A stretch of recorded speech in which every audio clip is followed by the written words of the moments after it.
Again, I informed the Speaker and asked clearance about the instructions ng Pangulo. At ang sabi niya, wala tayong magagawa. Kaya po nagtataka ako kung bakit sinasabi ni Pangulo na hindi niya makilala ang budget, samantalang lahat na binawas at dinagdag sa mga ahensya ng gobyerno ay humihingi ng approval sa kanya si Sec. Mina Pangandaman. Bago namin ginawa o tinapos ni Senator Chis Escudero during the BICAM. Sinabi pa ni Sec. Mina, everything is cleared with the President, basta importante, pasok ang pondo na request ng Pangulo. The following day, sinabi ni Sec. Mina, approve na si Presidente BBM sa lahat na binawasan na ahensya.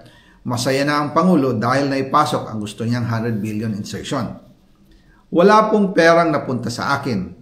Lahat po ng insertion napunta sa ating Pangulo at Speaker Martin Romualdez. Ako lang at ang aking mga tao, sila Paul Estrada, Mark Tiksay, at ang aking mga security ang nag-deliver papunta sa bahay nila Pangulong Bongbong Marcos at Speaker Martin Romualdez sa North Forbes Park, South Forbes Park hanggang sa Malacanang. Yung mga deliveries po ay merong record ang aking mga tao. Totoo po yung sinasabi ni Orly Gutesa na nag-deliver siya sa Forbes Park. Totoo din po ang sinasabi ni Orly Gutesa na nag-deliver siya sa Malacanang nung siya ay nasa Senado. Para mapatunayan ang mga litrato na deliveries ay lalabas ko po together with this video.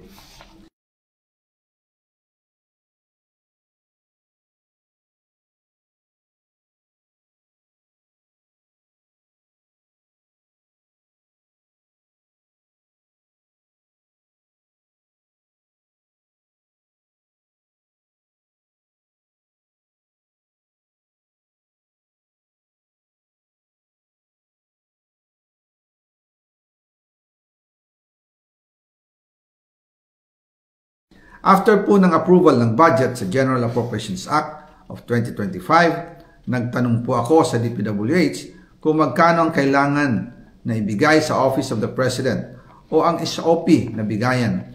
Ang sinagot sa akin ay 25%. Ang ibig sabihin nito, 25% ng 100 billion ang SOP na kailangan ibigay kay BBM mismo.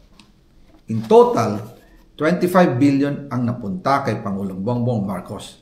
Kaya ngayon ay hinahamon ko si Ombudsman Remulla kung seryoso talaga siya sa mga sinasabi niya sa kanyang press release na idadamay niya pati si Martin Romualdez kung magbibigay ako ng ebidensya.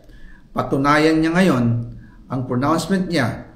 Imbestigahan niya ang fraternity Brad at ang kanyang kaibigan na si Speaker Martin Romualdez kung talagang tutupad siya sa tungkulin niya. Imbestigahan din niya si President Bongbong Marcos. Sabi nga ni BBM nung SONA, let's do it right at mahiya naman kayo, hindi po ba? Nananawagan din po ako sa Senado na imbestigahan ang 100 billion insertion ni Presidente. Alam ko po na hindi gagawin ni Ombudsman Remulla ang hamon ko.